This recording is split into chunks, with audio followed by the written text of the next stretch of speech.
C'est bon, on est parti?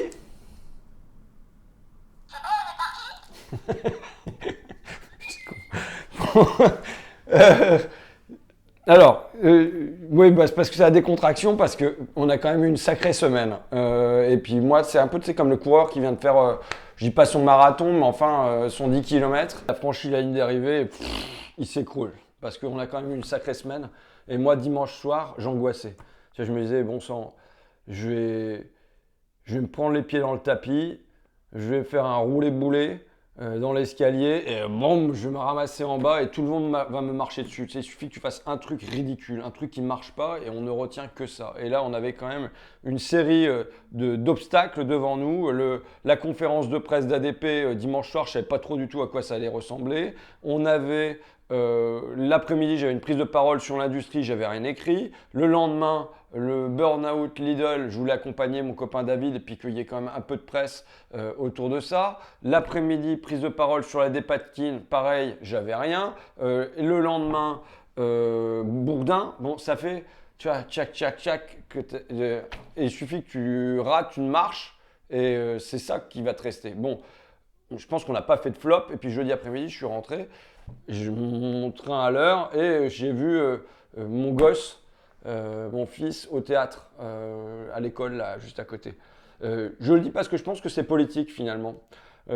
J'étais dans la salle, il était avec ses copains, Seyfedine, Badr, Nina, Madeleine, et il jouait des pièces de Feydeau, de Courteline. Lui et puis ses copains, ils ont même fait des petites scénettes qu'ils avaient écrites eux-mêmes.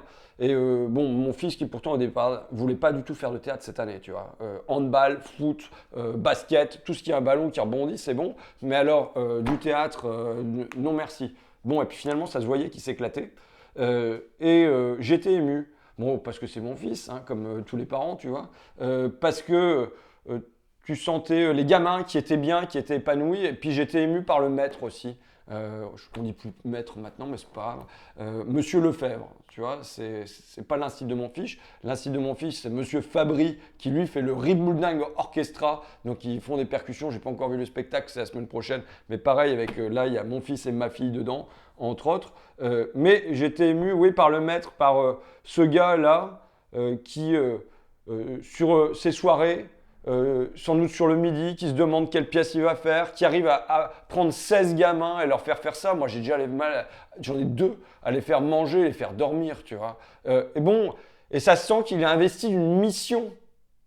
C'est pas juste, je viens faire mon boulot. Il a une mission et il vient faire ça au mieux pour l'école, pour les gosses, tu vois. Et c'est beau. Bon sang que c'est beau, tu vois. J'éprouve la même chose quand je suis aux urgences à Saint-Nazaire la semaine dernière. Le chef des services des urgences et puis la chef de service de médecine polyvalente qui, elle, me dit avant, quand j'arrivais le matin, je me disais comment vont mes patients.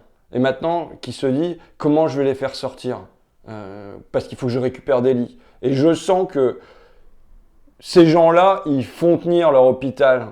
Ça veut dire qu'ils font tenir le pays. Pour les écoles, pour les soins, avec leur bonne volonté, même si on leur coupe des petits bouts de budget et tout ça, ils font ce qu'ils peuvent là-dedans. Voilà ceux qui font tenir le pays, tu vois. Et il y a de l'autre côté, il y a ceux qui le cassent. Alors il y a le gouvernement, mais par exemple là, tu vois, cette semaine, la garde à vue, il faudrait avoir, tiens, une rubrique garde à vue, tu vois. Rubrique garde à vue, paf, je te mets en garde à vue Hughes Bailey. Alors on verra s'il est coupable ou pas, mais déjà on le met en garde à vue, on le cuisine et puis on voit bien après.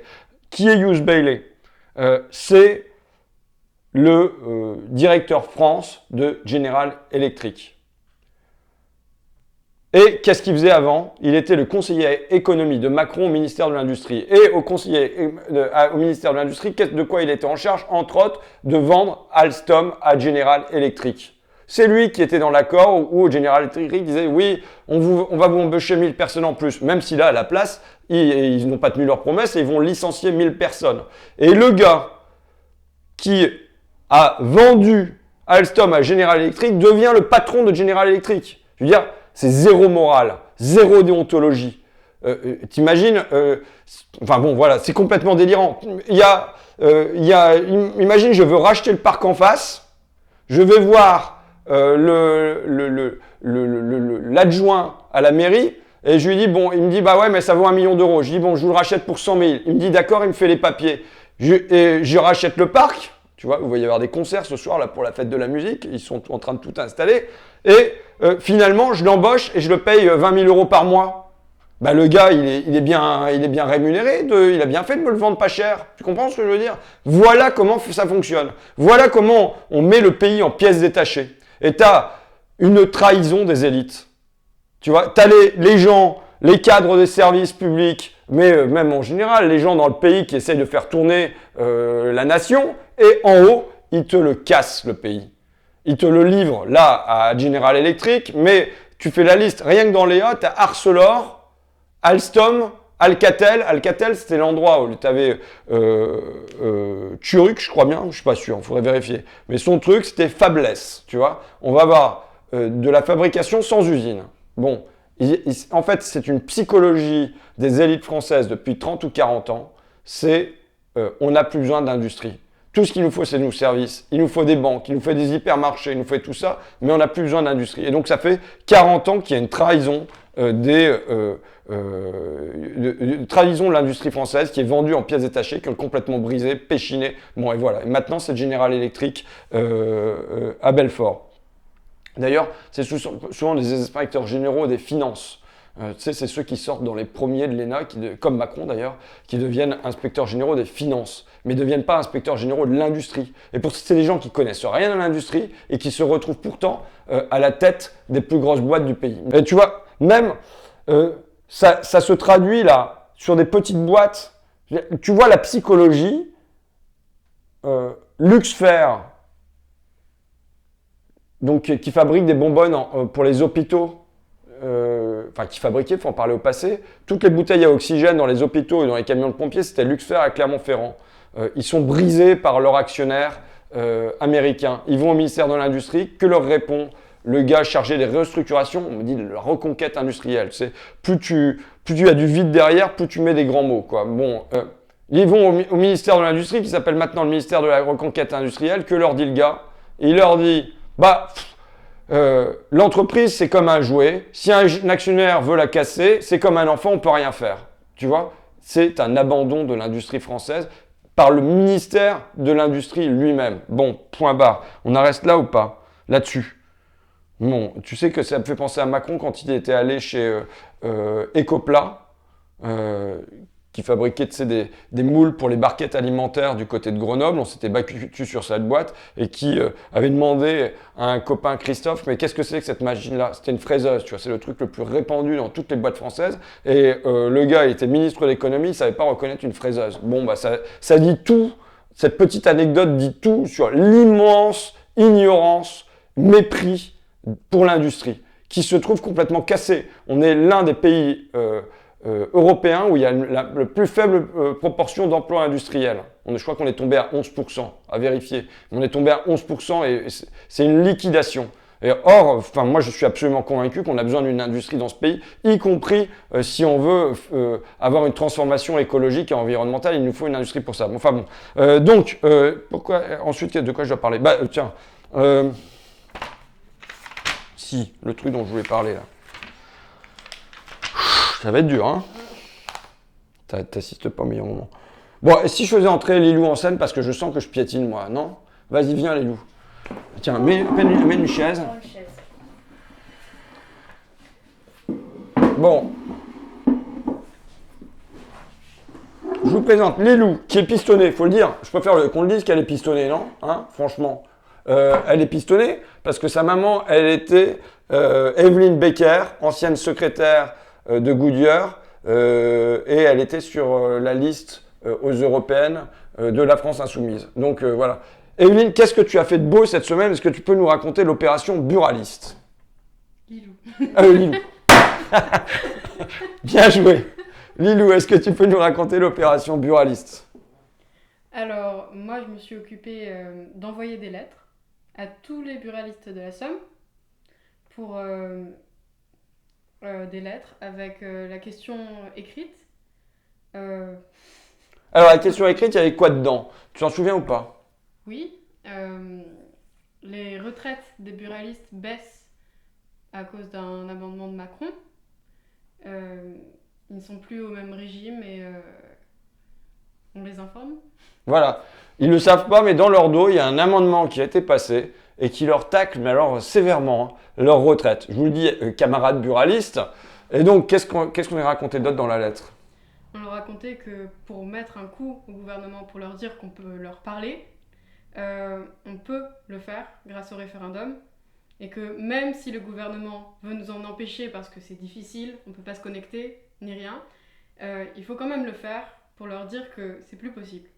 Voilà. Donc, on a invité les buralistes, à travers ce courrier envoyé à tous les buralistes de la Somme, à signer pour le référendum. Et comme le café d'à côté, d'ailleurs, tu pourras le montrer sur le chemin, tu pourras prendre une image du café d'à côté pour clore mon bulletin, si tu veux bien. Et on leur mettait quoi d'autre dans l'enveloppe? Qu'est-ce que tu as mis d'autre? Des tracts, Ouais, des affiches. ouais, des affiches qui pouvaient poser sur leur vitrine pour dire signons, référendum, signons, tu vois. Et donc on a envoyé tout ça aux buralistes de la Somme. Très bien. Et ben voilà, donc voilà, du travail de petites mains, mais c'est quand même un travail vachement important. Je raconte ça parce que je pense que c'est quelque chose qui peut être fait aussi dans tous les autres départements. Que de dire, bah voilà, on informe les buralistes du fait que leur retraite va baisser. Voilà, on le raconte ça, cette initiative, parce que on l'a fait dans la Somme, mais ça peut être fait dans tous les départements. Envoyer un courrier qui informe les buralistes de ce qu'ils vont perdre. Et évidemment, les buralistes, ils sont en contact tous les jours avec 50, 60 clients. S'ils se mettent, eux, à répéter référendum, référendum, référendum, comme un mec vient leur acheter un magazine ou un paquet de clopes ou un paquet de tic-tac, tu vois, eh ben, ça fait du monde qui est convaincu dans la journée. Si l'affiche, comme à côté, ils la mettent en exposition sur leur vitrine, eh ben, c'est du monde qui peut être informé déjà que ce référendum existe. Parce que le gouvernement, il fera tout pour le passer sous silence. Donc voilà, eh ben, je te remercie Lilou, ça fait combien d'enveloppes que t'as plié, machin, tout ça là? 220. 220. Ça t'a pris combien de temps? Quelques heures. D'accord, eh ben, merci beaucoup. T'es en troisième, c'est ça hein? Seconde. Seconde, excuse-moi. Oh, là, putain, je vais m'informer de ma main d'œuvre. Bon, merci. Bah écoute, je continue quand même. On a tiré, tu me trompes, tu me corriges, on a tiré combien de tracts? 300 000? On a tiré 300 000 tracts. On a tiré 70 000 affiches. Bon, presque tout est parti. On avait dit, on en avait eu pour à peu près 20 000 euros. Grosso modo, on ne sait pas encore exactement combien ça va nous coûter avec les envois. Le problème, on l'a dit, on le répète, c'est que Fakir ne peut pas payer. Moi, je comptais que ça soit les bénéfices de Merci Patron qu'on mette dans cette opération-là. Il faut que ça soit une organisation politique. C'est obligé, c'est la loi qui veut ça. Donc, c'est Picardie Debout. Picardie Debout, il n'y avait pas un rond, il y en avait 731 euros très exactement, parce que c'était là pour réserver les salles municipales et pas pour mener des opérations nationales. Bon, là, on a fait une levée de fonds, il y a 22 000 euros qui sont arrivés, donc c'est déjà pas mal, ça couvre ce qu'on a fait. Maintenant, la question, c'est stop ou encore. Grosso modo, c'est un référenton là que je lance. Hein. Il faut qu'on récolte du pognon si on veut continuer à mener cette opération. Soit on arrête là, de notre côté, avec notre campagne d'affiches. On en a une autre qui est prévue, qui est un détournement d'une affiche En Marche. Mais soit on arrête là, soit on continue. Tu sais, c'est l'émission de RTL, tu connais Stop ou encore? Ouais, ça va, parce que des fois je raconte des trucs qui sont des vrais trucs de vieux, et puis les gens ils sont largués. Donc voilà, c'est Stop ou encore. Maintenant, moi je pense qu'il nous faut 100 000 euros pour mener cette campagne correctement pendant 9 mois. Il nous faut un budget de 100 000 euros. Parce que le gouvernement, normalement, il devrait mettre des millions d'euros. Il a mis 12 millions d'euros pour le grand débat, et il ne va pas mettre un rond pour cette histoire de référendum. Donc, il y a du boulot à faire. Et nous, on veut le faire. Alors, les partis vont le faire. Nous, je pense, tout ce qu'on fera, on ne mettra pas un logo dessus. On ne mettra pas François Ruffin, on ne mettra pas Picardie Debout, on ne mettra pas Fakir, on ne mettra aucun logo dessus. Pourquoi? Parce que je pense que c'est la meilleure manière pour les gens de s'approprier le plus largement ce qui est une initiative citoyenne. Donc voilà, ça peut être un impact large. D'ailleurs, tu as vu, même le patron du MEDEF, Geoffroy Roux de Bézieux, il a dit que oui, ça témoignait d'une grande frustration démocratique. On lui a proposé un débat à Geoffroy Roux de Bézieux sur cette frustration démocratique, il a accepté. Donc on aura un moment de débat démocratique là aussi. Mais voilà, donc on a besoin, franchement je le dis, j'ai hésité à le faire, hein, tu sais, parce que je me disais, bon sang, si je lance mon référenton, Les médias, ils vont dire que Ruffin, il cherche à faire du pognon là-dessus, mais maintenant, il n'y a plus le choix, en fait. Soit on mène la bagarre, soit on la mène pas. Et ça, moi, ça me fait suer de ne pas pouvoir mener la bagarre pleinement, juste parce qu'on n'a pas les sous. Donc, on a envoyé des tracts, 850 envois partout dans le pays, même plus maintenant. Les gens payent pas. Bon, ils distribuent, ils diffusent, ils y consacrent du temps, ils y mettent de l'énergie, ils n'ont pas l'argent, bien souvent, en face. Et puis il y en a d'autres qui ont l'argent, qui n'auront pas le temps, qui n'auront pas l'énergie. Ben, il faut qu'il y en ait qui donnent du temps et qu'il y en ait qui donnent de l'argent. Mais on a besoin d'argent. C'est défiscalisable, 66%. Hein. Vous donnez 100 euros, en fait, ça vous coûte que 33 euros. Voilà. Et je le dis, on aura une totale transparence sur nos factures, sur ce que ça nous coûte, sur nos dons et tout ça, on le fera en ligne. Mais c'est stop ou encore. Soit on arrête, moi ça me frustrerait, mais bon, c'est comme ça. Soit on arrête notre campagne là, soit on continue, et si on continue, on a besoin de pognon. Voilà, c'est tout. C'est pas tout pour le bulletin hein, quand même. Hein. Juste dernière chose comme ça.